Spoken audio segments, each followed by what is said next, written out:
So in this video lecture, we will learn how to design two-way continuous slab panels of different age conditions as per IS 456.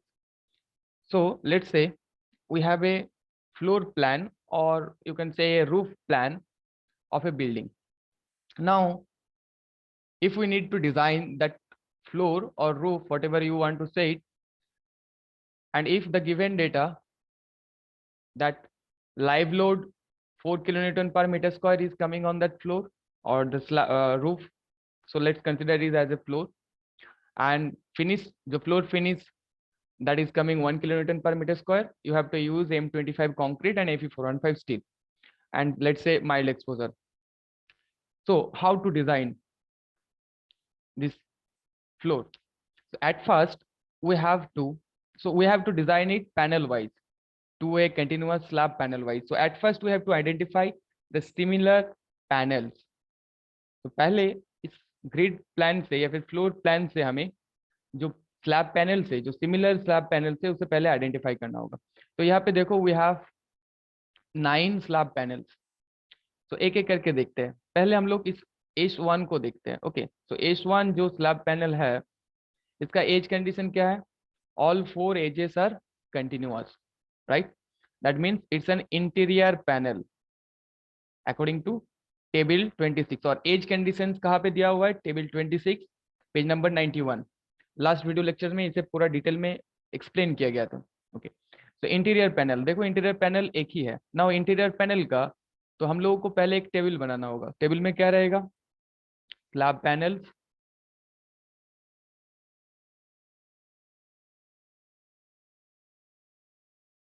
उसके बाद clear span,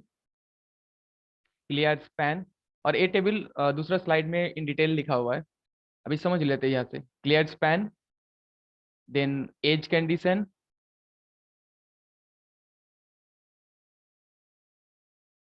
और edge condition with refer to table 26.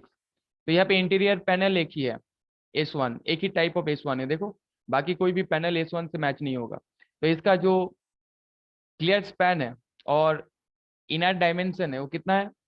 4 metre by 5 metre. So 4 metre into 5 metre.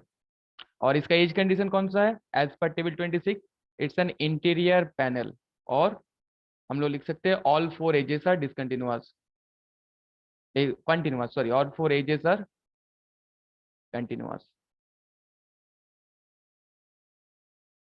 Okay, now S2 को देखते हैं हम लोग. तो देखो ये जो स्लैब पैनल है और ये स्लैब पैनल दोनों सिमिलर है, क्योंकि इसका भी ये 4 मीटर शॉर्टर स्पैन है, इसका भी 4 मीटर शॉर्टर स्पैन है, 5 मीटर इसका भी लॉन्गर स्पैन है, 5 मीटर इसका भी लॉन्गर स्पैन है. ओके, इस डायरेक्शन में. और दोनों के लिए एज कंडीशन क्या है? अकॉर्डिंग टू टेबल 26 ये जो एज कंडीशन है, कंडीशन 2 में आएगा. That means 1 short edge continuous. Out of 2 short edges 1 short edge is continuous, this short edge is continuous. तो इसका डायमेंशन कितना होगा? 5 मीटर बाई 4 मीटर. इसके लिए भी 4 मीटर इंटू 5 मीटर. और इसके लिए एज कंडीशन क्या होगा? 1 शॉर्ट एज कंटिन्यूअस. नाउ यहाँ पे ये जो एज कंडीशन है, इसको अगर मोर स्पेसिफिकली बोलेंगे तो एज कंडीशन वैलिड, मतलब मोर रिलेवेंट होगा अगर ये बोला जाएगा कि 3 एजेस कंटिन्यूअस है और 1 शॉर्ट एज डिसकंटिन्यूअस. तो इसे बुक्स में 1 शॉर्ट एज डिसकंटिन्यूअस, मतलब तुम्हारा जो केस 2 में आएगा, तो ये वाला केस 1 में गया, ये वाला केस 2 में गया. ओके, और कोड में भी 1 शॉर्टेज कंटिन्यूअस दिया हुआ है, मे भी उसमें 1 शॉर्टेज डिसकंटिन्यूअस होना चाहिए. ओके, तो कभी कभी ये 1 शॉर्टेज डिसकंटिन्यूअस बोल देता है और तुम लोग टेबल 26 को ढूंढते रहते हो 1 शॉर्टेज डिसकंटिन्यूअस वाला कोई एज कंडीशन है नहीं. बट ये जो केस 2 है, केस 2 में जाएगा. नाउ अभी देखो S3, ये दो जो स्लैब है, these are similar type of panels. S3 के लिए डायमेंशन कितना होगा? ये वाला डायमेंशन है 3 मीटर और this one is 5 metre. So 5 metre into 3 metre. Edge condition क्या होगा? दिस एज जो 5 मीटर है वो लॉन्गर साइड है, और देखो वही लॉन्गर साइड तुम्हारा डिसकंटिन्यूअस है. तो 1 longer edge is discontinuous. Next slide में इसको अच्छे से टेबुलर फॉर्म में लिखा हुआ है। और एक कौन सा केस है, टेबल नंबर 26 में जब जाओगे केस 3 में आएगा ना। और देखो ये जो चार कॉर्नर पे चार स्लैब है, ये भी सिमिलर काइंड ऑफ स्लैब्स है। S4 नाम दे दो। डायमेंशन कितना होगा, 3 मीटर बाई 5 मीटर, तो 5 मीटर बाई 3 मीटर। और इसके लिए एज कंडीशन क्या होगा, two adjacent edges are discontinuous, this edge and this edge discontinuous. इसके लिए भी this edge and this edge is discontinuous, so two adjacent edges are discontinuous। मतलब केस 4। और ये सारा केसेस टेबल नंबर 26 में दिया हुआ है। That means out of 9 panels अगर हम लोग 4 पैनल को डिजाइन कर देंगे तो ये पूरा जो फ्लोर है या फिर रूफ बोल सकते हो, इसे हम लोग कंप्लीट डिजाइन कर सकते हैं। तो चारों डिजाइन करना अभी पॉसिबल नहीं है, हम लोग कोई भी एक पैनल को अभी डिजाइन करेंगे। से मान लो कि हम लोग S2 को अभी डिजाइन करेंगे पैनल को, बाकी तुम लोग S4 को डिजाइन करना जब प्रैक्टिस करोगे, उसके बाद S3 और S1। सो ये जो एज कंडीशंस है यहाँ पे दिया हुआ है, this is table 26 of IS 456। देखो पहला वाला इंटीरियर पैनल, तो यहाँ से हम लोगों को क्या मिलेगा, अल्फा एक्स और अल्फा वाई का value, right. One short edge continuous, जो 2 नंबर केस बोल रहा था, but that should be one short edge discontinuous. Out of 4 edges, one short edge is discontinuous and rest 3 edges are continuous.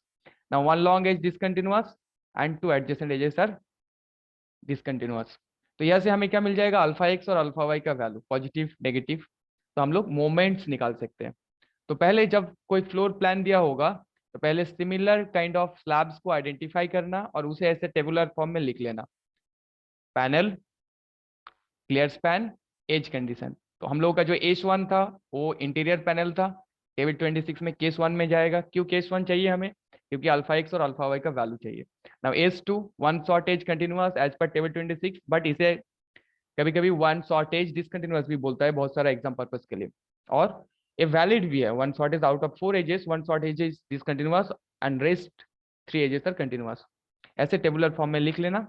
उसके बाद हम लोग चलो इस स्लैब 2 को डिजाइन करते हैं। तो व्हाइट बोर्ड में चलते हैं। तो जब यूनिवर्सिटी एग्जाम पर्पस के लिए आएगा तभी पूरा फ्लोर प्लान तुम्हें डिजाइन नहीं करना पड़ेगा। कोई भी एक पैनल ऐसे क्वेश्चन के फॉर्म में दिया हुआ होगा लाइक दिस। जैसे हम लोग S2 को डिजाइन करेंगे, S2 का अगर क्वेश्चन फॉर्म में दिया हुआ होगा तो ऐसे दिखेगा कि डिजाइन है RCC slab panel of inside dimension हम लोगों का कितना था, 4 metre into 5 metre, whose one short edge of the panel is continuous. Slash करके मैं इसको भी लिख दिया क्योंकि कंट्रोवर्सी है, कभी कभी वो one short edge is continuous बोलता है, कभी कभी one set edge of the panel is discontinuous. बाकी जो एज कंडीशन है उसमें कोई प्रॉब्लम्स नहीं है।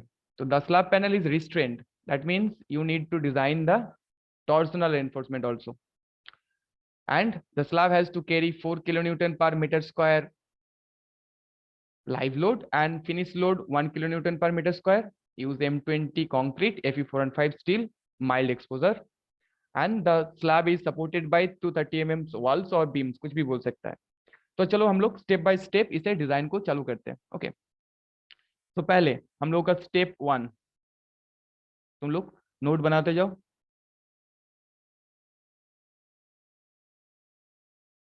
सो स्टेप 1 हमेशा क्या बोला कि कोई भी डिजाइन जब करोगे step 1 should be your design content, क्या कंटेंट प्रोवाइडेड है।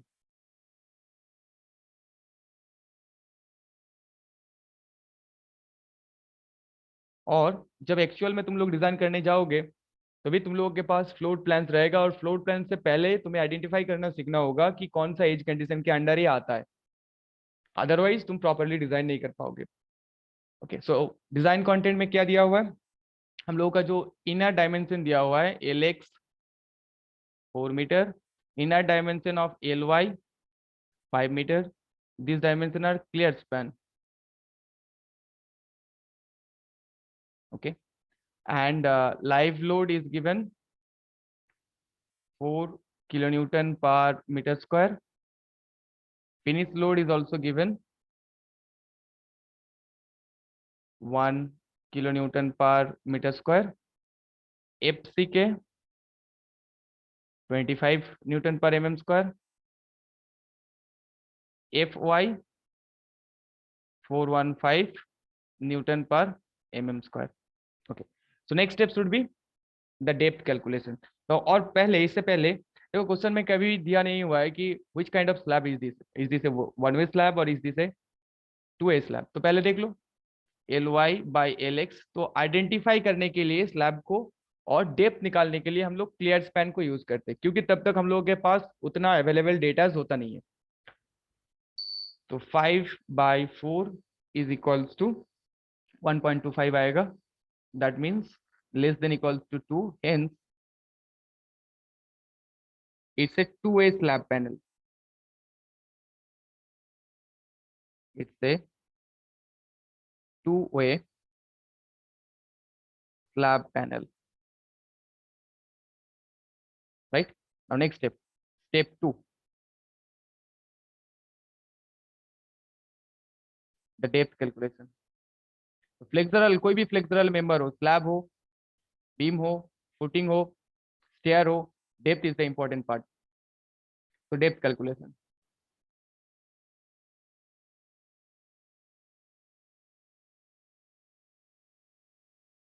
और डेप्थ कैलकुलेशन के लिए we use clause 24 point, right it down from clause 24.1 notes, and this one is given page number 39 of your IS 456 2000.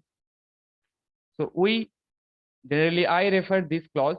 कोई कोई deflection criteria से modification factor को consider करके करते हैं, वो भी ठीक है, but this one should be easy, more easier.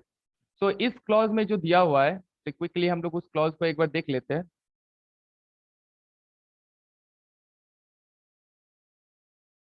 Okay, here the clause is right, for to way slab of shorter span up to 3.5 meter with mild steel reinforcement, the span to overall depth ratio is given below, and the loading should be up to or within 3 kilonewton per meter square. अगर loading 3 kilonewton per meter square के अंदर है और shorter span का length 3.5 metre के अंदर है, और हम लोग अगर माइल्ड स्टील को ले रहे हैं, तो जो एल बाई इफेक्टिव डेप्थ, और यहाँ पे कौन सा लेंथ लेंगे टू ए स्लैब के लिए, शॉर्टर स्पैन, इसी क्लॉज में देखो ऊपर वाला में दिया हुआ है, और ये प्रीवियस वीडियोस में बहुत अच्छे से एक्सप्लेन किया गया था। तो इसको हम लोग ले सकते हैं for continuous slabs 40।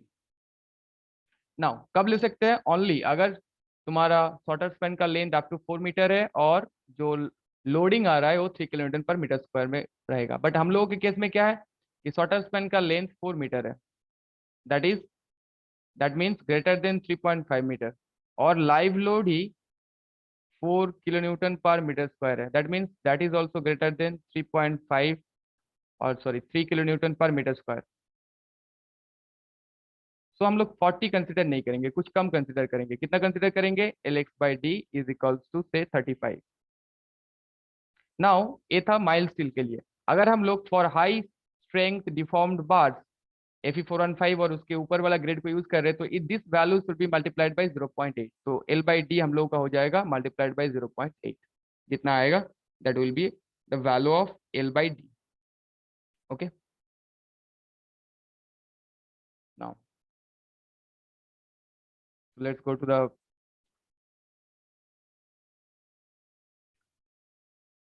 Let's say, तो हम लोगों ने 5, पहले भी हम लोग 5 लेस करके कंसिडर किए थे, से हम लोग थोड़ा और ज्यादा कम करते, अगर और ज्यादा कम करते तो क्या प्रॉब्लम होगा, ये हमें समझ में आता है। तो यहाँ पे 35 नहीं लेते, तो लेट कंसीडर 40 है, तो ये हम लोगों का रूल वायोलेट किया है, इसे लेते हैं 30।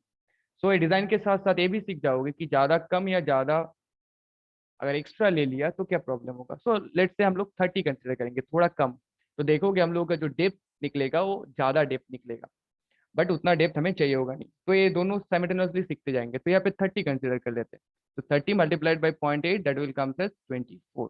तो चलो अभी व्हाइट बोर्ड में चलते हैं।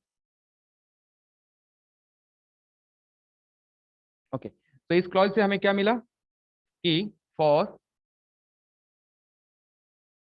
For two-way, write it down, two-way continuous slabs for shorter span up to 3.5 meter and loading up to 3 kilonewton per meter square and for mild steel के लिए था mild steel L X by D because two a slab के लिए हमें span two depth ratio या फिर कोई भी कैलकुलेशन जब हम लोग करेंगे तो शॉर्टर स्पैन को कंसिडर करेंगे कोड सेज तो दिया हुआ है 40 but for our case you can write it down for our case L X is greater than 3.5 meter and loading is also greater than 3 kilonewton per meter square. That's why we will consider Lx by D is equals to 30. मैं थोड़ा ज्यादा कम करके ले रहा हूँ. You can take 35. That will also give you a safe design. Okay. तो 30 लिया. Now यहाँ पे हम लोग अभी D का वैल्यू निकाल सकते हैं. अभी क्या था? This one is for mild steel. Now what we are using? We are using Fe415 steel. And यहाँ पे write it down. And we are using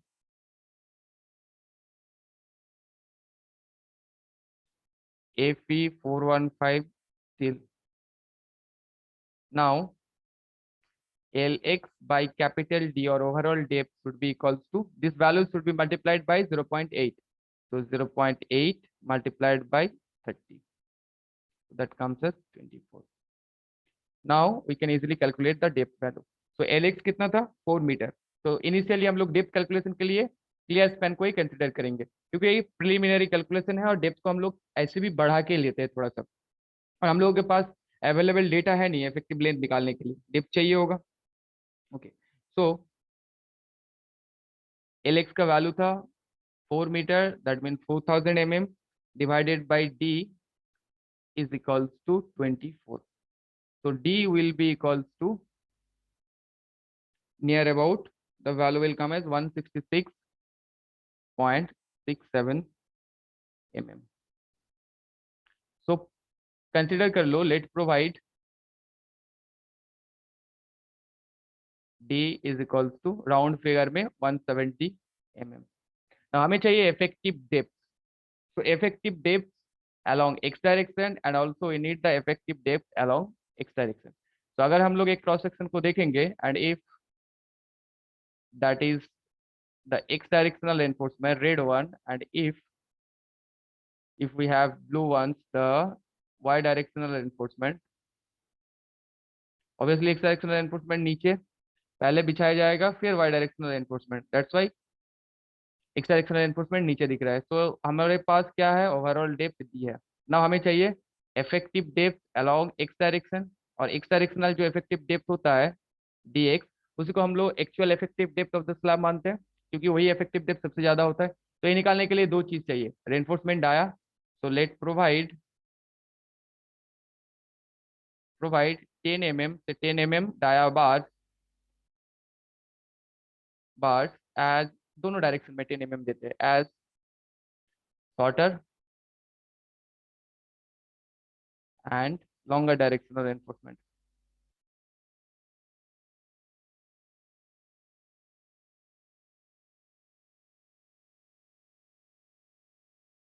Reinforcement. And we need cover. So clear cover.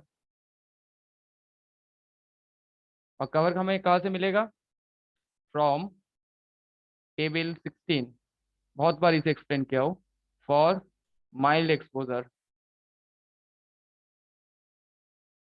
Exposure होता है 20 और अगर हम लोग 12 mm तक diameter of bar use कर रहे हैं तो 5 mm कम कर सकते हैं तो कम करके हम लोग लेंगे for mild exposure and bar of 10 mm clear cover is equals to 15 mm.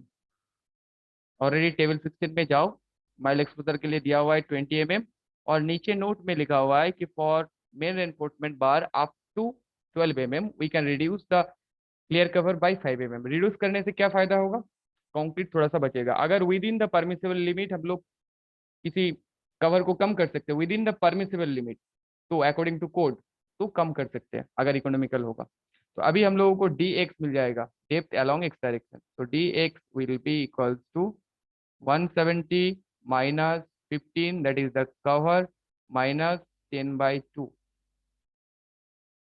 so that will give you 160 mm, sorry 150 mm। और y डायरेक्शन कितना हो जाएगा, y डायरेक्शनल डेप्थ मतलब ऊपर से लेके y डायरेक्शनल एनफोर्समेंट का सेंटर तक, right. so dy depth along, or you can write it down, effective depth along y direction should be 150 minus, देखो इस बार का सेंटर तक था 150, तो हमें क्या चाहिए, इस बार का आधा माइनस करना होगा और इस बार का आधा, that means 1 diameter of bar, so 140 mm, right. दोनों डायरेक्शन का डेप्थ निकल चुका है। Now we can easily calculate the effective length. तो इफेक्टिव लेंथ हमें कहाँ से मिलेगा, चलो डेप्थ निकल गया है तो इफेक्टिव लेंथ भी निकल लेते हैं। तो इफेक्टिव लेंथ हम लोग बार बार इसे एक्सप्लेन किए हैं कैसे इफेक्टिव लेंथ को लेना है। तो कहाँ पे दिया हुआ है, एज पर क्लॉज 22.2 बी पे दिया हुआ है, page number 35 of your IAS 456 2000। इस क्लॉज में दिया हुआ है कि for continuous slab if the support with is less then 1/12 of the clear span, support with, और यहाँ पे लिख ही देते हैं for continuous slabs, go and watch, go and see the clause, you can find it out. Slabs if the support with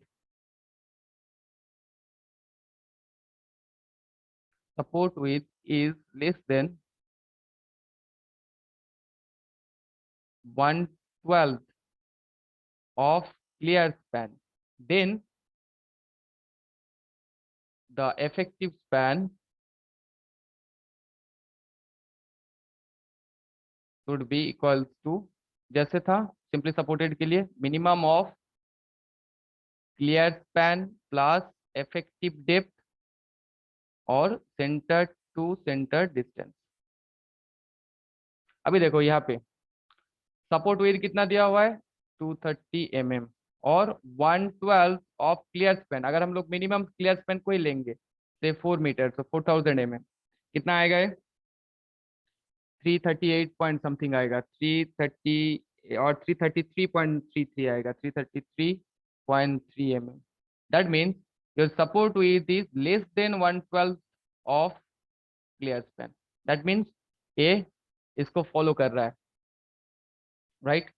तो हम लोगों को इफेक्टिव लेंथ एक्स डायरेक्शन में निकालेंगे तो क्या करेंगे, clear span plus effective depth और centre to centre distance whichever will be less.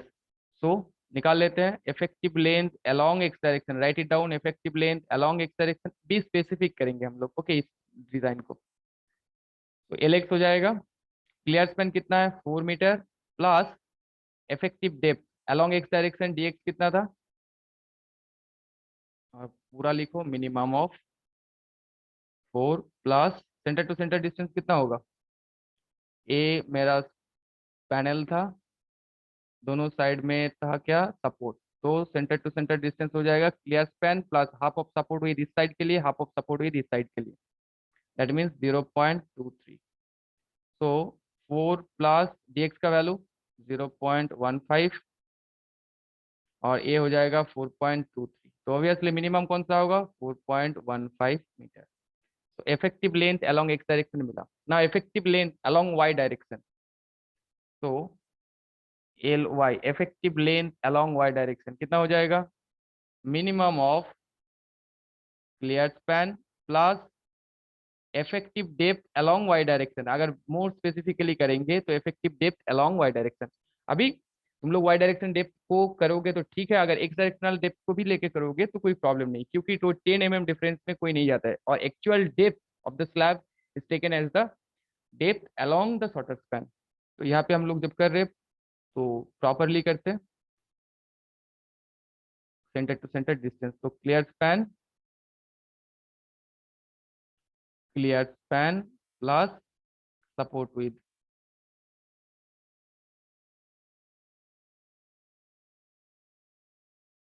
क्योंकि clear span plus support width gives you the centre to centre distance. तो यहाँ पे कितना हो जाएगा, मिनिमम ऑफ 5 मीटर था plus 0.14 depth along Y direction, effective depth along Y direction 140 आया था, राइट, 140 mm,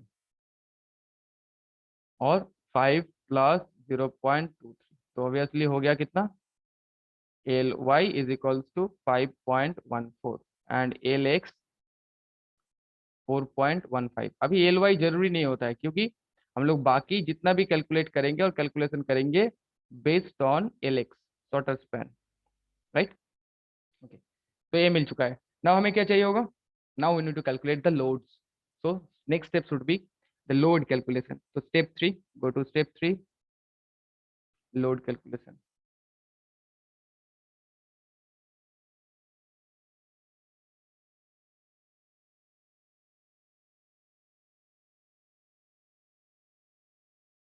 तो लाइव लोड फिनिश लोड दिया हुआ है, बट सेल्फ वेट निकालना होगा।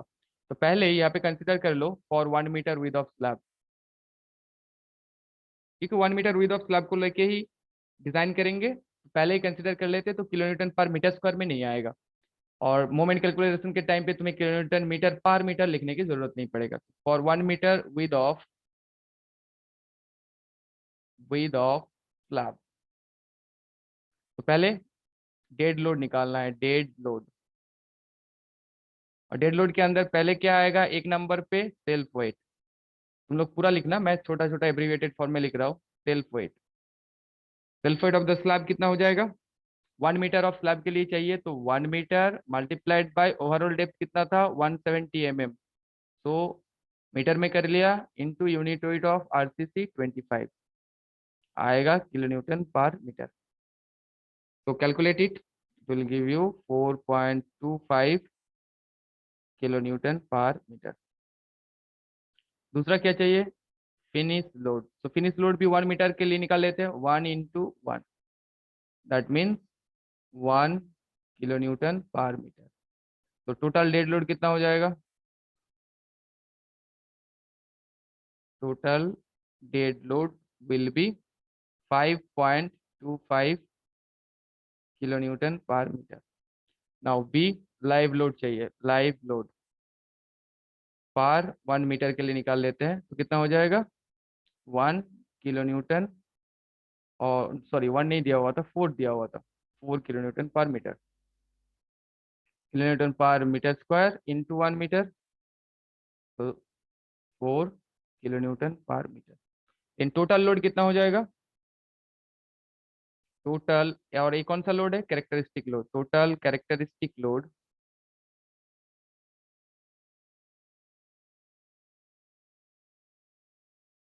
Will be equals to 5 + 4, so 9.25 kilo newton per metre. Now you need to calculate the factored load. So यहाँ पे निकाल लेते हैं factored load, factored plus design load will be equals to, तो यहाँ पे डेड लोड और लाइव लोड कॉम्बिनेशन ले रहे हैं, और अकॉर्डिंग टू एलएसएम, हम लोग एलएसएम में डिजाइन कर रहे हैं, तो according to LSM dead load live load combination के लिए 1.5 into 9.25, so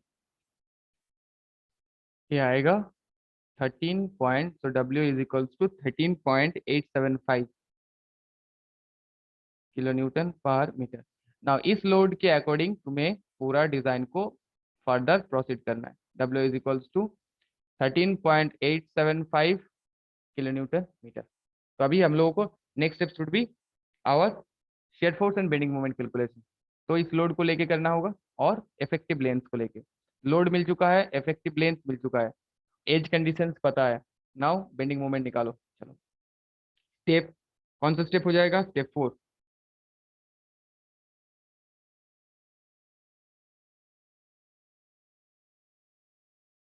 bending moment and shear force भी निकाल लेते हैं, shear फोर्स कैलकुलेशन।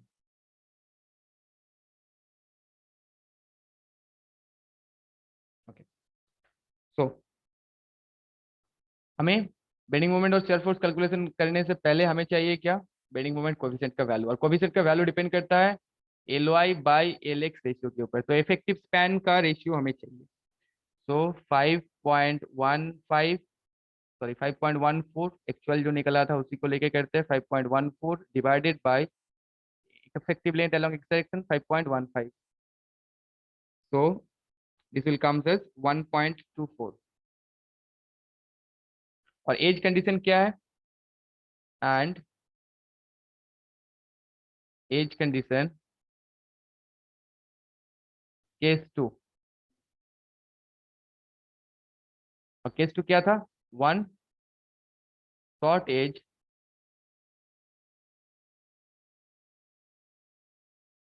डिसकंटिन्यूअस और continuous, according to code continuous, और इसे डिसकंटिन्यूअस भी बोलते हैं, वन शॉर्ट एज कंटिन्यूअस।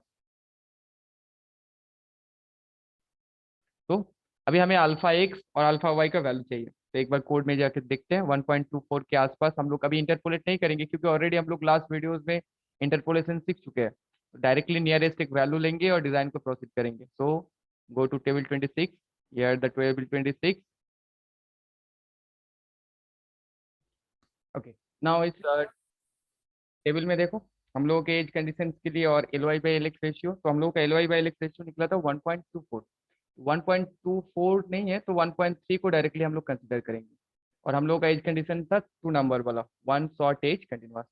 तो इसके लिए 1.3 L Y by L X ratio consider करेंगे। तो इसके लिए देखो नेगेटिव मोमेंट कोएफिशिएंट, तो नेगेटिव अल्फा एक्स नेगेटिव मिलेगा 0.051, अल्फा एक्स पॉजिटिव मिलेगा 0.039, अल्फा वाई नेगेटिव मिलेगा 0.037, और अल्फा वाई नेगेटिव मिलेगा 0.028। चलो इसको वैल्यू को लिखते हैं और व्हाइट बोर्ड में चलते हैं। इंटरपोलेशन किया नहीं, क्योंकि लास्ट वीडियोस में बहुत बार इंटरपोलेशन कर चुके हैं, सो इसे लिख लो, नियर अबाउट 1.3 को हम लोग कंसिडर किया है। सो अब वैल्यूज क्या मिला, अल्फा एक जो नेगेटिव है वो आया 0.051, alpha x positive that comes as 0.039, alpha y negative and alpha y positive that comes as 0.028. Now we need to calculate the moment along x direction and moment along y direction.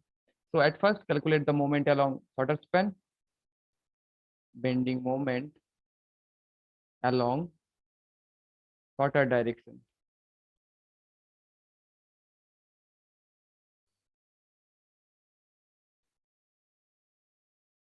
Shorter direction, तो shorter direction में हमें negative moment और positive moment दोनों मिलेगा। तो पहले negative moment निकाल लो, तो M X negative will be equals to alpha X negative, और ये फॉर्मूला तो ऑलरेडी हम लोग बहुत बार कर चुके हैं, और ऐसे भी डी 1.1 पेज नंबर 90 में दिया हुआ है, alpha X negative W into L X square.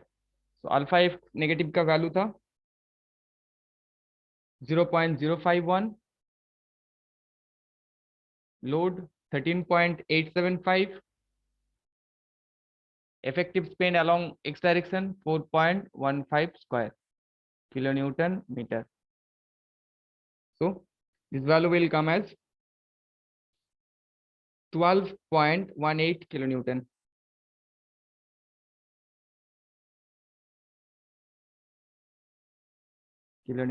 meter, and alpha x, let me check again, 0.51 multiplied by 13.875 multiplied by 4.15 square is equals to 12.187, right, kilonewton meter. Now positive moment along x direction, alpha x positive w l x square, so alpha x positive का value 0.039 multiplied by 13.875 multiplied by 4.15 square kilonewton meter, and here it comes as 9.31 kilonewton meter. So along the shorter direction कौन सा moment को as a design moment लेंगे? Negative moment को, because negative moment ज्यादा है. तो design moment along shorter span, design moment along a bending moment, shorter span mx, जिसे लेके बाकी अभी एस टी कैलकुलेट करेंगे और डेप्थ चेक करेंगे, वो होगा 12.18 kilo newton metre. Similarly Y direction के लिए भी निकालना होगा. तो ये था bending moment along shorter direction. Similarly bending moment along longer direction करो. B bending moment along longer direction.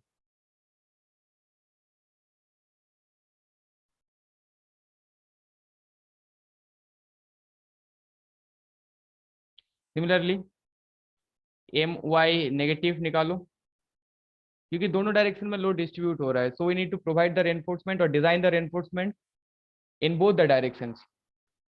So M Y negative, alpha Y negative, W L X square.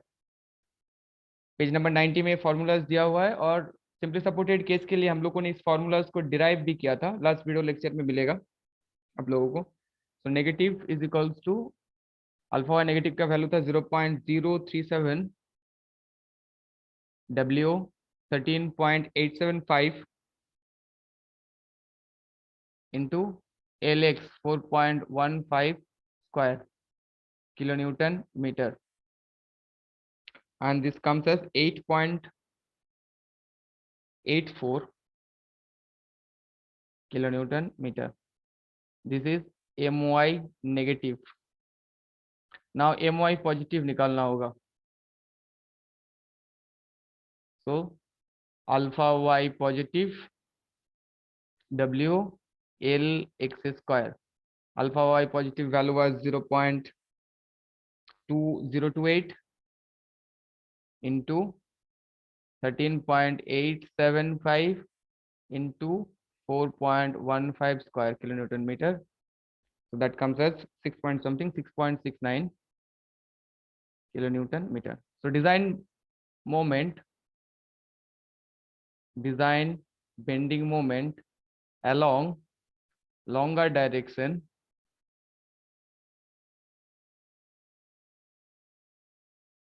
my will be equals to larger value को लेना होगा. So 8.84 kilonewton meter. So हमें दोनों direction में moment मिल चुका है. So the next step should be our area of steel calculation.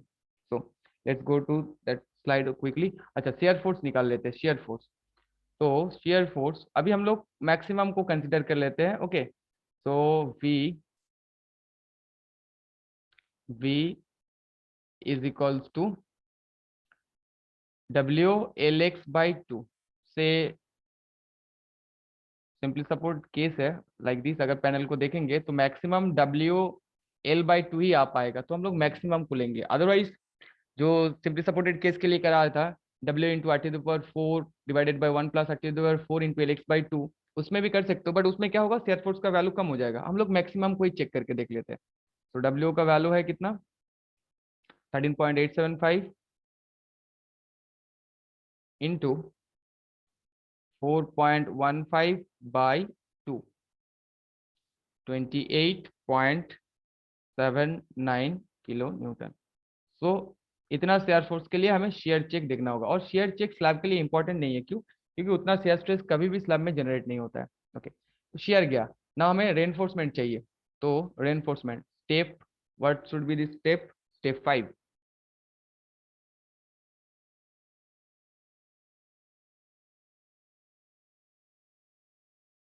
Step 5, area of reinforcement calculation.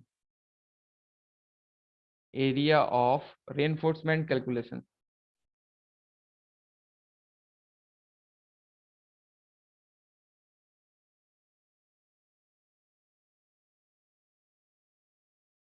So दोनों direction का रेनफोर्समेंट निकालना होगा, एक एक करके निकालो। पहले ए नाम दे दो कि एरिया ऑफ स्टील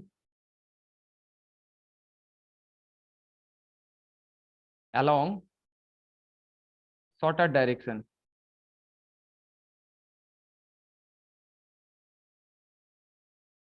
तो इसका नाम दे दो से ASTX।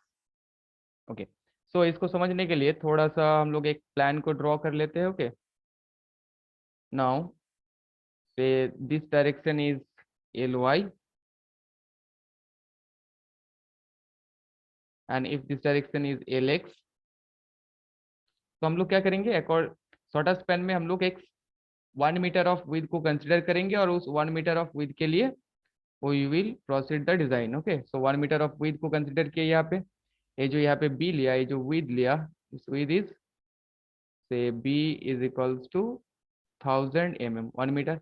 Now if we cut here और if we want to see the cross section from this side, तो हमें क्या दिखेगा, यहाँ पे ड्रॉ करते हैं।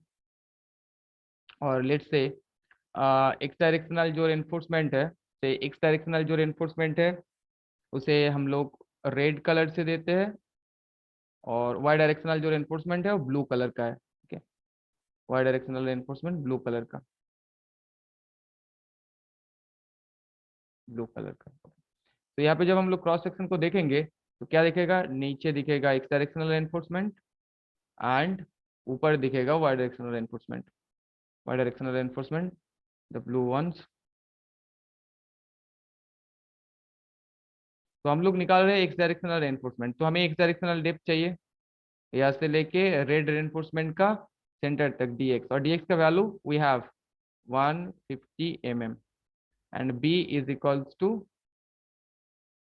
1000 mm। इसके लिए कर रहे हैं, तो हमें क्या चाहिए, हम लोग यूज करेंगे SP16 को। अगर तुम लोग SP16 को यूज नहीं करना चाहते हो तो बाकी दो फॉर्मूलाज कैसे किया जाएगा, जब सिंगल रेनफोर्स बीम पहले डिजाइन कर रहे थे, एक कोड का फॉर्मूला था अंडर रेनफोर्स सेक्शन का AST निकालने के लिए, और एक फॉर्मूला बताया था, कोई भी एक प्रोसेस से कर सकते हो, बट इजियर होगा SP16 को यूज करना। तो SP16 को अगर हम लोग यूज करना चाहते हैं तो हमें क्या चाहिए, we need mx by b dx² value. Now mx का वैल्यू कितना था, 12.18 किलो न्यूटन मीटर, तो इसे न्यूटन mm में कर दिया 10⁶ मल्टीप्लाई करके। b 1000 mm का एक स्ट्रिप लिया, और dx 150 square, so mu by bd square that will come as 0.541। now for mu by bd square this value, and for M25 concrete हम लोग N25 कंक्रीट यूज कर रहे हैं। Yes, we are using M25 concrete, right. तो M25 concrete के लिए हमें कहा पेज नंबर 49 में टेबल 3 है उसमें जाना होगा। Concrete from, right it down, from table 3 of SP16 page number 49 में है। चलो चलते हैं एक बार वहां पे देख लेते हैं कि इसके कॉरेस्पॉन्डिंग PT का वैल्यू कितना है। So we need SP16 now. So here this is for M20।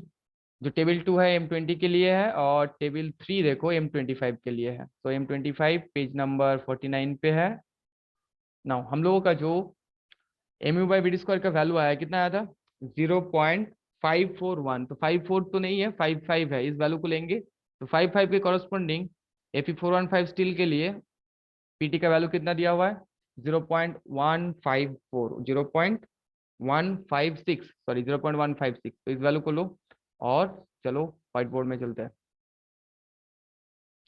So PT is equals to 0.156, बहुत ही कम रेनफोर्समेंट आया, ठीक है, बट हम लोगों ने लोड भी कम लिया था इसलिए कम रेनफोर्समेंट आया। देखते हैं क्या होता है। सो PT का वैल्यू इतना निकला, और PTX you can write it down also.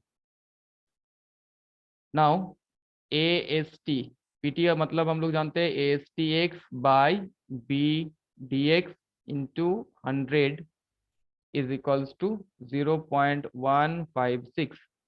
now we need to calculate the value of ASTX, so ASTX will be equals to 0.156 multiplied by 1000 multiplied by dx 150 divided by 100, and that comes as 234 mm², right. Now एक बार check कर लेते हैं कि minimum reinforcement से कम तो नहीं हो गया। तो minimum reinforcement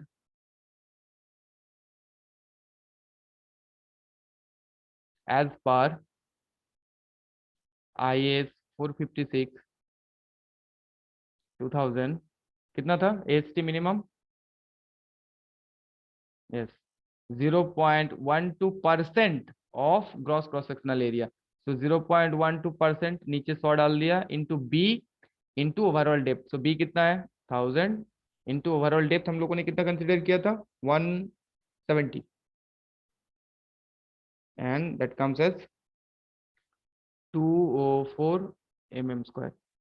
that means that is less than ASTX, hence okay. Now spacing निकाल लेते हैं चलो। तो 10 mm का डायमीटर ऑफ बार प्रोवाइड किया तो स्पेसिंग कितना होगा?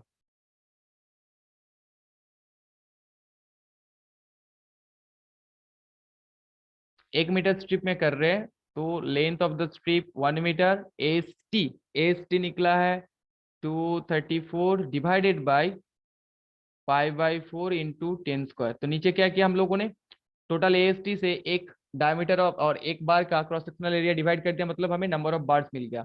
और हम लोग के पास टोटल एरिया है 1 मीटर, नंबर ऑफ बार से डिवाइड कर देंगे तो स्पेसिंग मिल जाएगा। So that will comes as 300 से ज्यादा आ जाएगा।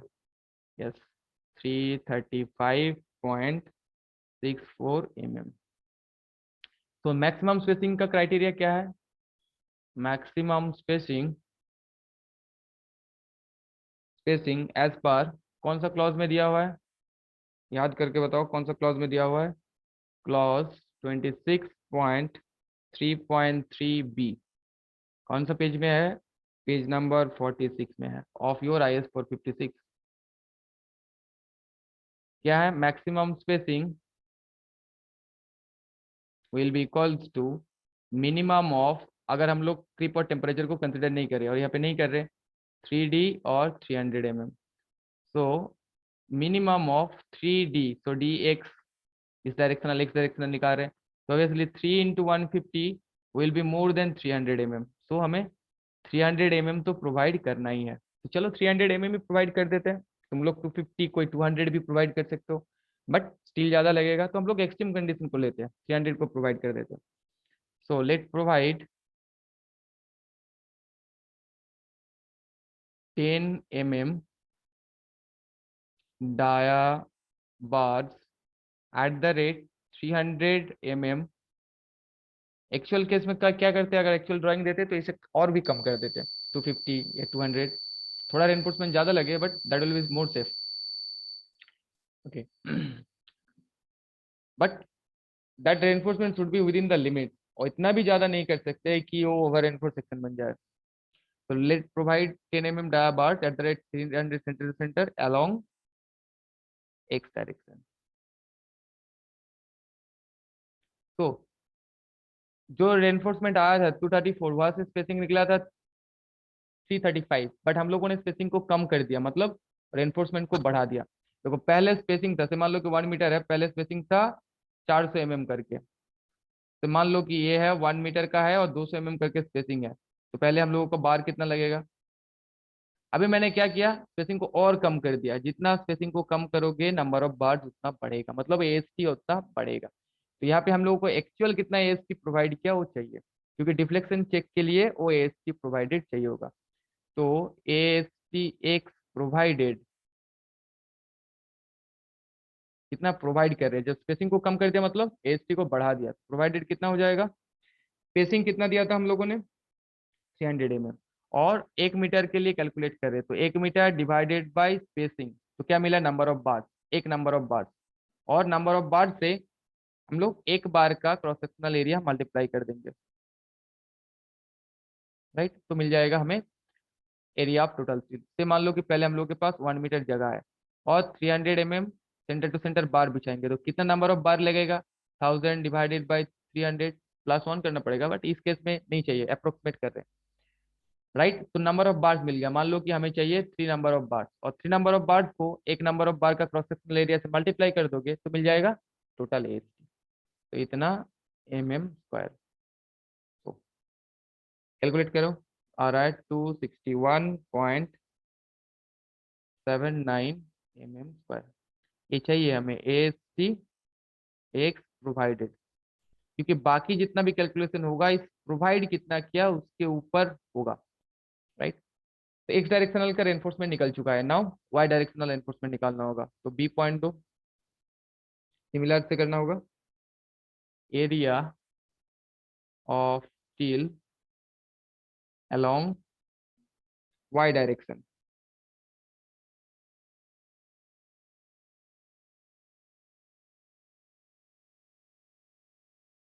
ASTY।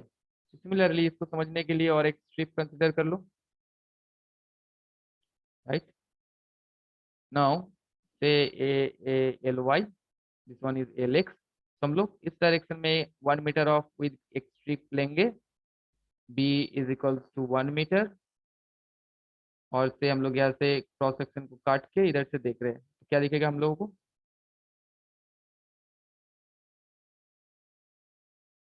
ओके, सो एक्स डायरेक्शनल बार कौन सा कलर का हम लोग कंसिडर किए थे, रेड कलर का, और वाई डायरेक्शनल ब्लू कलर का। तो हमें क्या दिखेगा पहले, तो अगर एक्स डायरेक्शनल रेड कलर का बार है यहाँ पे ऐसा करके, और वाई डायरेक्शनल बार से ब्लू कलर्स का, और यहाँ पे हम लोगों ने काटे हैं ऐसे करके, पहले हमें दिखेगा ब्लू कलर्स का बार और नीचे दिखेगा X directional bar, red one. तो इस B is equal to 1 metre width के लिए और 1000 mm विद के लिए हम लोग कर रहे हैं, और यहाँ से लेके यहाँ तक कितना हो जाएगा, दिस डेप्थ इज dy, और dy का वैल्यू ऑलरेडी हम लोग कैलकुलेट किए हैं 140 mm। तो क्या निकालना होगा तुम लोगों को, कुछ नहीं, सिमिलरली mu और my/b dy² का वैल्यू निकाल लो, कितना वैल्यू आएगा, my का वैल्यू था 8.86 और 8.84 इंटू 10⁻⁶। क्यों किया, क्योंकि 8.84 किलो न्यूटन मीटर में था और हम लोग न्यूटन mm में कर रहे हैं, क्योंकि ये जो 1000 किस में लिख रहे हैं, mm में लिख रहे हैं। dy कितना था 140², तो इट विल कम्स एज 0.45।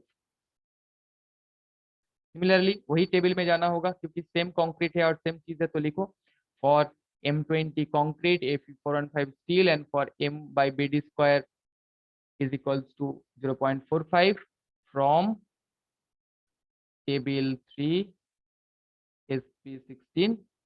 ये जो वैल्यू आएगा, और इस बार नहीं जाते तुम लोग चेक करना, इसका जो वैल्यू आएगा PT is equals to PTY लिखो इज इक्वल्स टू 0.127, और ये 0.127 मतलब ये मिनिमम रेनफोर्समेंट से भी कम हो जाएगा। तुम निकाल के देख भी सकते हो या फिर छोड़ भी सकते हो, चलो निकाल के देख लेते हैं। तो ACY/B DY × 100 is equals to 0.127। जाके चेक करो 0.127 है कि नहीं इसके कॉरेस्पॉन्डिंग। तो ACY कितना मिलेगा,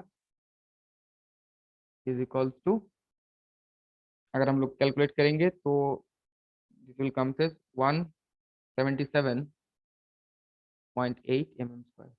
और मिनिमम रेनफोर्समेंट हम लोगों का कितना निकला था, what is the minimum reinforcement, 204। That means minimum reinforcement से भी कम हो गया, तो हमें क्या करना होगा अभी, दैट इज इसीलिए लोड को कम लिया था कि अगर एक कंडीशन आ जाएगा तो क्या करोगे, AST मिनिमम जो था 204 mm।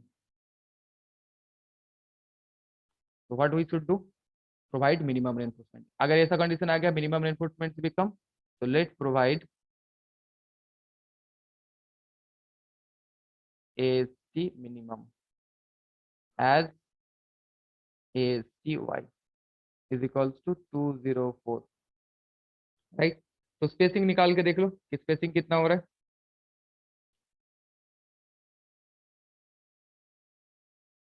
स्पेसिंग तो 1 मीटर के लिए कर रहे हैं, length divided by number of bars, number of bars कैसे मिलेगा, total area of reinforcement 204 divided by pi by 4 into 10 square, that comes as more than 300 again, so 384.99 mm, क्योंकि लोड कम था आएगा, that is greater than 300 mm. So let's provide, इससे भी 300 mm provide कर देते हैं. 10 mm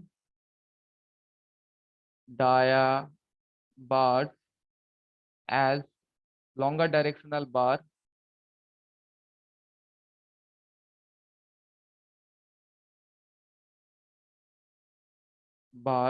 at the rate 300 mm centre to center. अभी इसके लिए AST प्रोवाइडेड निकालने का जरूरत नहीं, क्योंकि हम लोग जब डिफ्लेक्शन चेक करेंगे बस AST x the main reinforcement along the shorter direction उसे लेके ही करना है. तो हम लोगों ने डेप्थ निकाल लिया, रेनफोर्समेंट निकाल लिया. नाउ डेप्थ को चेक करके देखना होगा, तो चेक पहले भी कर सकते हो, सेकंड मतलब डेप्थ निकालने के बाद ही बेंडिंग के लिए चेक करके देख सकते हो. तो now the step should be checks. तो कौन सा स्टेप आएगा? स्टेप 6 आएगा I think. Step 6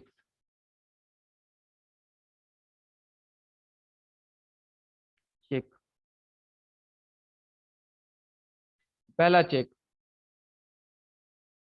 check for depth for bending.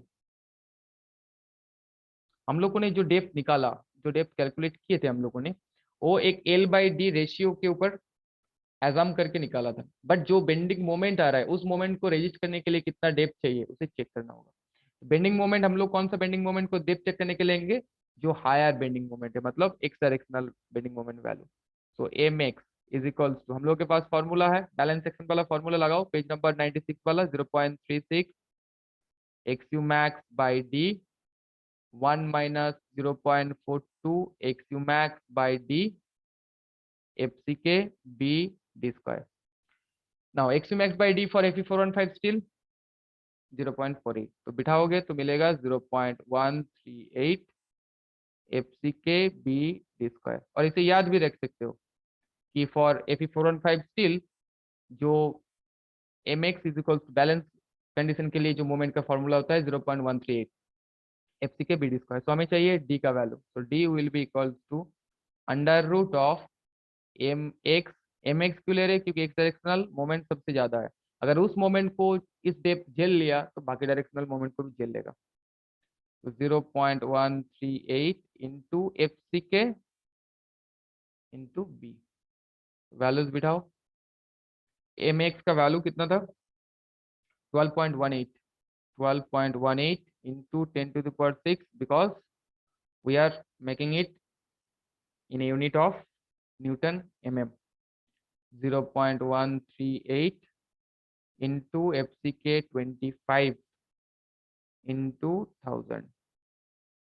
तो अगर करोगे तो कितना मिलेगा? बहुत कम, 59.41 mm. और हम लोगों ने कितना लिया?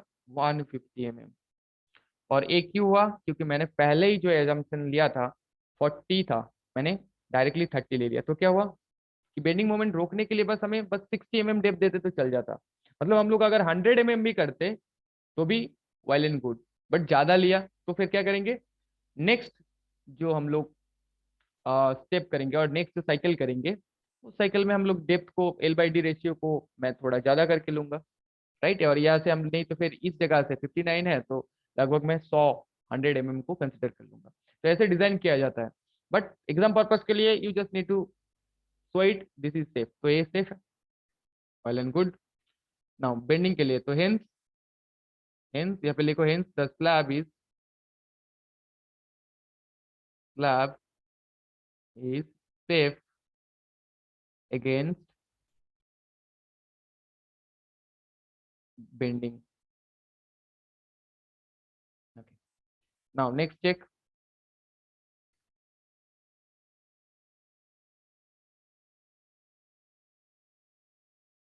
तो B check for shear. Shear check को पहले कर लेते चलो. चेक फॉर शेयर, और हमें डिफ्लेक्शन को भी चेक करना है. तो शेयर चेक के लिए क्या क्या चाहिए होगा? V का वैल्यू जो आया था फैक्टर्ड शेयर फोर्स वो आया था 28 आया था समथिंग। चेक करके बताओ। 28.79, 8.79 किलो न्यूटन। पहले टाउ भी निकाल लो। टाउ भी is equals to V U by B D X. तो 28.79 इंटू न्यूटन में कर लो,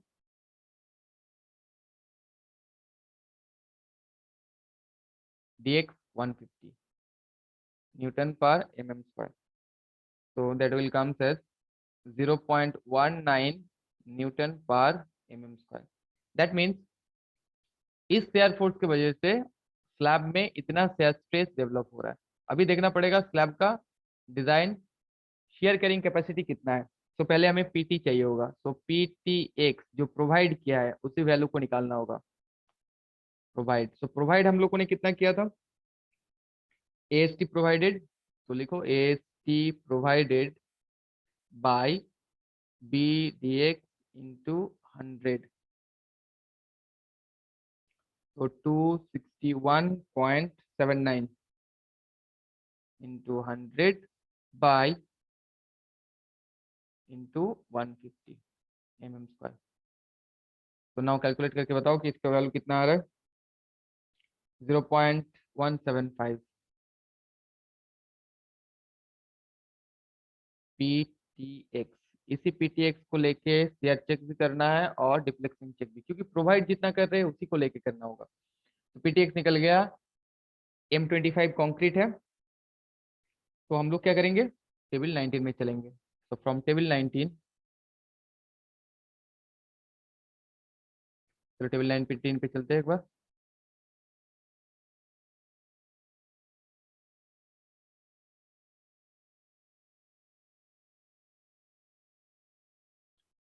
टेबल 19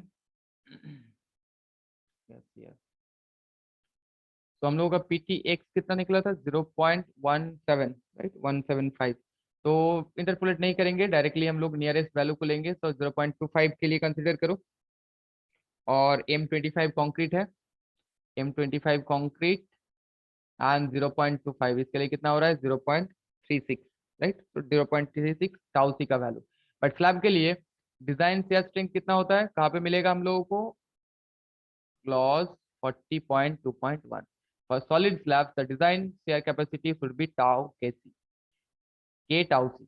और के का वैल्यू कैसे मिलेगा, ओवरऑल डेप्थ के ऊपर डिपेंड करेगा। तो हम लोग का 170 था, तो 175 के लिए के का वैल्यू मिल जाएगा 1.25। सो के टाउ सी निकाल लेते हैं। चलो इस वैल्यूज पे याद रखो, टाउ सी का वैल्यू आया 0.36 और के का value 175। Let's go to the white board again.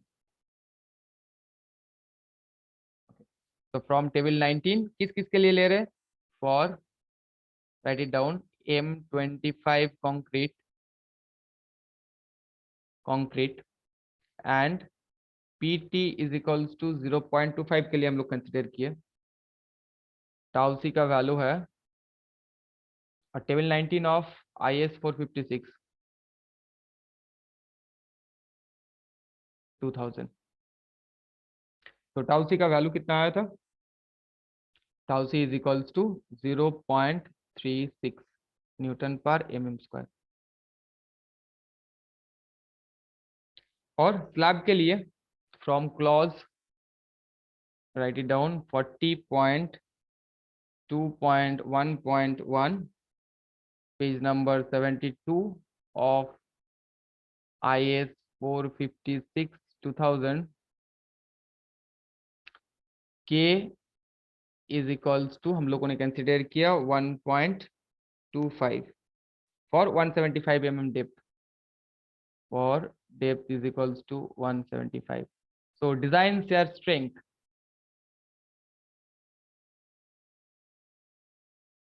shear capacity of slab is equals to k tau c। तो k का वैल्यू आया है 1.25 इंटू 0.36, मल्टीप्लाई करो 0.45 न्यूटन पर एम एम स्क्वायर। तो स्लैब 0.45 न्यूटन पर एमएम का स्ट्रेस को सह पाता है। आ कितना रहा है स्ट्रेस? 0.19। सो बहुत ज्यादा सह सकता है। This is very very greater than 0 point कितना आया था 19 और 19, that is tau V, hence the slab is safe against shear.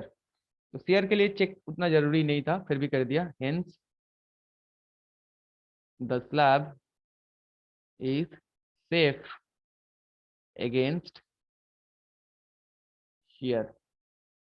Now deflection check करना होगा, vital check. So C check for deflection.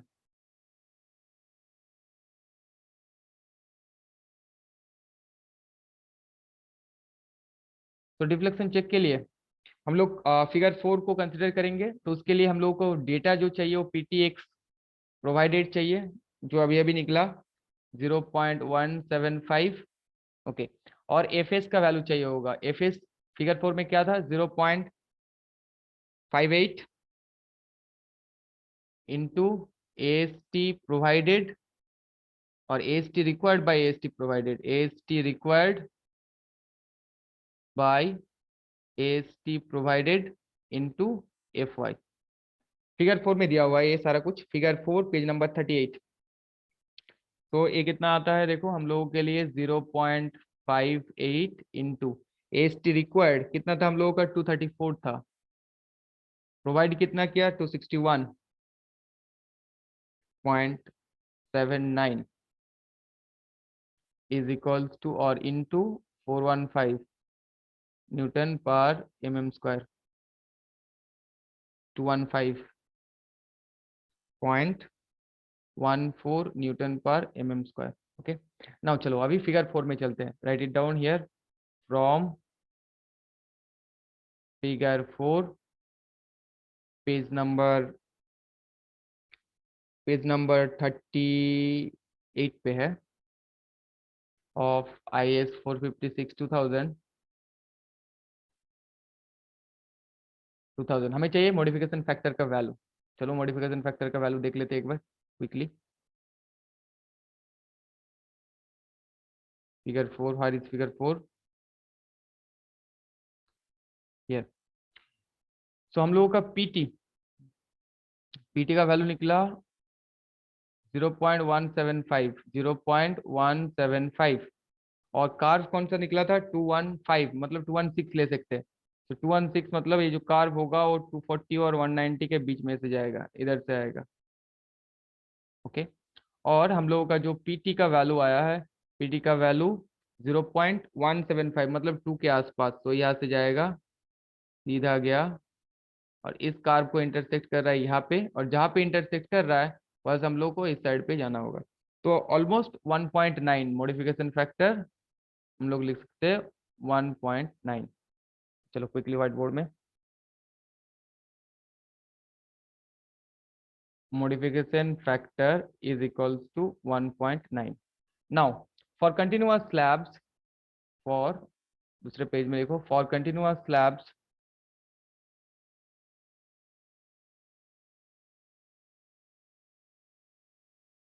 कहाँ से मिल रहा है? Clause 23.2.1 page number 37 of IS 456 2000। ऐसे मिलेगा L/D allowable is equals to, continuous के लिए कितना था? 26 multiplied by modification factor, so 26 into 1.9 and this comes as 49.4। और हम लोगों ने L/D कितना लिया? बहुत ही कम लिया, इसीलिए डेप्थ उतना ज्यादा आ गया। इसीलिए तो पहले जो बोला था ना कि अगर कम लेके करेंगे तो क्या होगा? डेप्थ बढ़ जाएगा अननेसेसरीली। सेफ है बट अनइकोनॉमिकल होगा। तो नेक्स्ट ट्रायल में क्या करोगे? 100 mm को लेके करो, दैट विल बी सेफ। तो L/D अलाउेबल, अभी L/D प्रोवाइड कितना किया? तो LX/DX प्रोवाइडेड। तो LX कितना था? 4.15, DX कितना था? 0.15, 150 mm। तो it will come as 27 point something, 27.66, which is less than L/D allowable। Okay, तो ज्यादा कम लेंगे तो क्या होगा? That will be the difference. So hence safe तो है बट अनइकोनॉमिकल होगा। The slab is safe against deflection. और पहले ही यहाँ से भी डिफ्लेक्शन से भी ले सकते हो, 26 है, कुछ एक मॉडिफिकेशन फैक्टर 1.5 के समथिंग मॉडिफिकेशन फैक्टर मल्टीप्लाई करके एज्यूम करके भी डेप्थ निकाल सकते हो। तो डिजाइन कंप्लीट हो गया, सारा चेक्स कंप्लीट हो गया। नाउ रिस्ट्रेंट स्लैब बोला था, तो रिस्ट्रेंट स्लैब के लिए हमें क्या चाहिए होगा, we need to design the torsional reinforcement. चलो टॉर्जनल एनफोर्समेंट को निकालते हैं। तो एक कौन सा स्टेप आ जाएगा, last step will be step 7। Almost हम लोगों का डिजाइन कंप्लीट हुआ। टॉर्जन रेनफोर्समेंट एट कॉर्नर,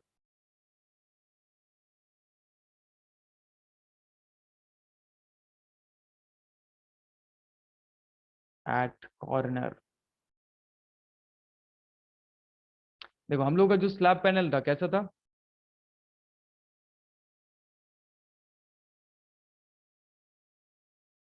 इन दोनों साइड में स्लैब पैनल्स है, राइट, और ऊपर की तरफ भी पैनल्स है। तो अगर हम लोग ऐसे देखेंगे कि ऊपर की तरफ भी पैनल्स है, इस साइड में भी पैनल्स है, और इस साइड में भी पैनल्स है, हम लोग इस पैनल को डिजाइन कर रहे हैं, तो इसका क्या हो रहा है, ये जो एज है ये डिसकंटिन्यूअस है, बाकी सारा एज कंटिन्यूअस है। तो हमें क्या करना होगा, इस एज में भी कॉर्नर एनफोर्समेंट देना होगा, और इस एज में भी कॉर्नर एनफोर्समेंट देना होगा। इसको अगर पूरा सही से थोड़ा सा ड्रॉ करें, इधर भी पैनल है ऐसे करके, और इस साइड में भी पैनल था, ऊपर की तरफ भी ऐसे करके पैनल है, तो काट दिया। तो हमें यहाँ पे इस कॉर्नर पे भी प्रोवाइड करना होगा और इस कॉर्नर पे भी प्रोवाइड करना होगा। कंडीशन क्या है, one is discontinuous, one is continuous. तो write it down as one. अगर मुझे इस कॉर्नर पे देना होता तो टोटल देना होता, अभी आएंगे उसमें। Edge one edge, one short edge is discontinuous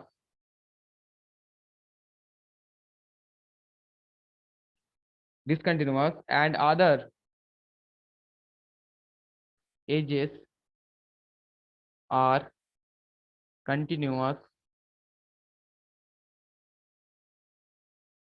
hence और as per क्लॉज कहाँ पे दिया हुआ है, डी 1.9। इस कंडीशन के लिए one is discontinuous, one is continuous. 1.8 में दिया हुआ है बोथ एजेस आर डिसकंटिन्यूअस के लिए, page number 90 of IS 456।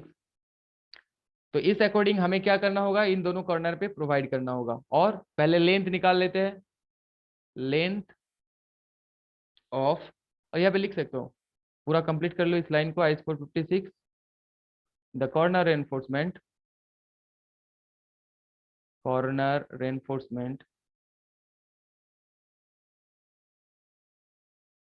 should be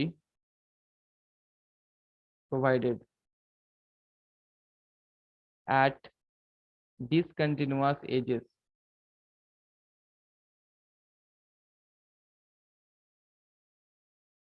okay, इन दोनों एजेस में जहाँ पे डिसकंटिन्यूअस है, तो पहले हम लोग लेंथ निकाल लेते हैं, लेंथ ऑफ द मेस। तो लेंथ एजेस, और कौन सा फॉर्म में देना होगा ये भी लिख दो, as a form of U type double layer. तो length of mesh from the support,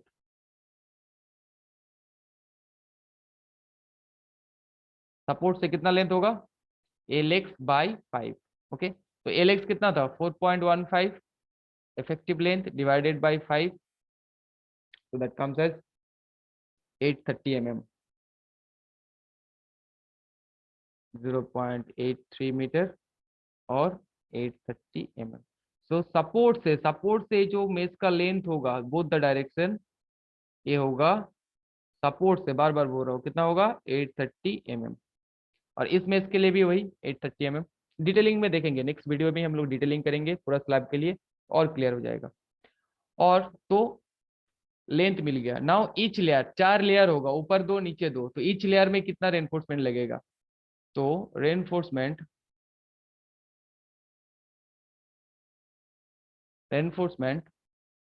at each layer कितना होगा according to code 3/8 of ASTX। अगर दोनों एज डिसकंटिन्यूअस होता तो 3/4 of ASTX।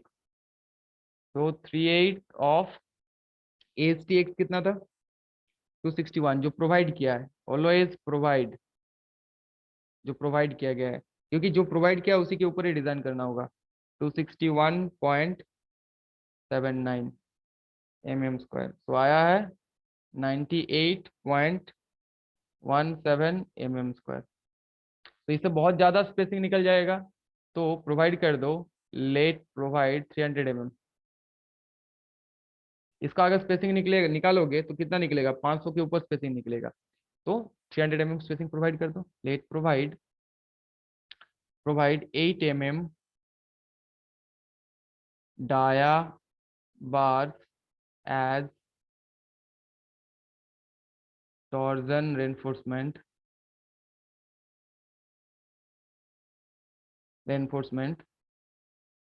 as a form of U type double layer at top and bottom at the rate 300 mm centre to centre. अगर 8 mm के लिए spacing निकाल के देखो 500 भी ऊपर आएगा। तो 300 mm प्रोवाइड कर दिया, तो हम लोग का डिजाइन कंप्लीट हो गया। Now right it down the summary of the design जो चाहिए था हमें। तो summary of the design,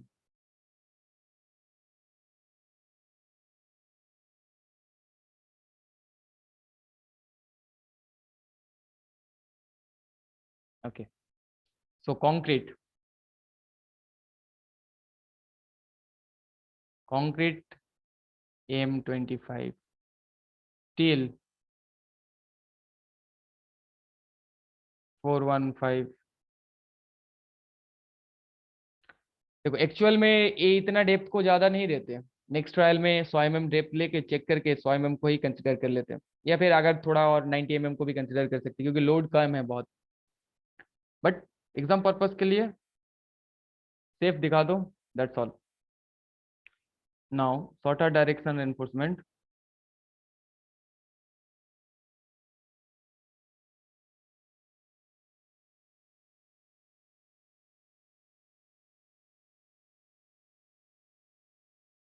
ten five at the rate 300 mm centre to centre.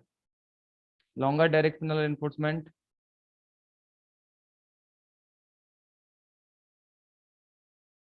10.5 at the rate 300 mm centre to centre. Maximum सबके लिए निकला। और यहाँ पे लिख दो क्लियर कवर कंसिडर किया था 15 mm। Torsion reinforcement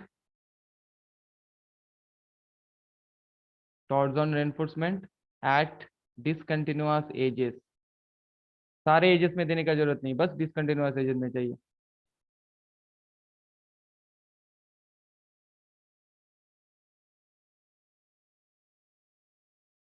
is equals to 830 mm length from support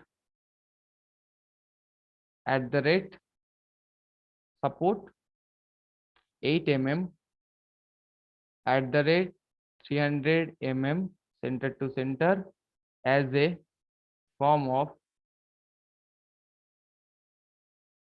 U type bars। Now इस समरी ऑफ द डिजाइन को लेके हम लोग नेक्स्ट क्लास में पूरा स्लैब के लिए डिजाइन करेंगे। तो तुम लोग क्या करोगे, तुम लोग S4 पैनल को डिजाइन करो और प्रैक्टिस करो। और नेक्स्ट क्लास में हम लोग जो अभी अभी डिजाइन किया इस समरी को लेके उस पैनल का डिटेलिंग दिखाएंगे, और पूरा जो फ्लोर होगा उसका भी डिटेलिंग सीखेंगे according to curtailment law as well as bent up law. तो आज के लिए इतना ही। Thank you.